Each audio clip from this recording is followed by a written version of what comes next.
জনাব মোহাম্মদ আসাদুজ্জামান চৌধুরী শরৎ ভাইজনে মিসেস মামনি মোটরস নীলফামারী সার্বিক ফুটবল খেলাটি দেখার জন্য আপনারা লাইভ টেলিগ্রাম চলে আসবেন।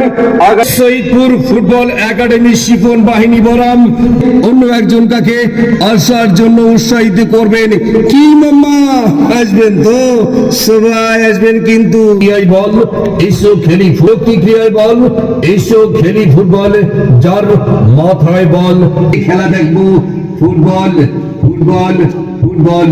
মনে রাখবেন যে দুটি টিম ফুটবল নিয়ে লড়াই করবে আগামীকাল শুক্রবার বেলা বিকাল 3 ঘটিকা। যে দুটি টিম বাঘে আর সিংহে লড়াই, সিংহে আর বাঘে একাডেমি শিপন জাদুরহাট ফুটবল খেলার মাঠে জমজমর দুটি টিমের ফুটবল খেলায় যে দুটি টিম ফুটবল নিয়ে লড়াই হাট ফুটবল একাডেমি। তাই দুটি টিমের খেলা দেখতে গেলে অবশ্যই চলে আসতে হবে আগামীকাল বেলা বিকাল 3 ঘটিকার সময় জাদুরহাট ফুটবল খেলার মাঠ। শুক্রবার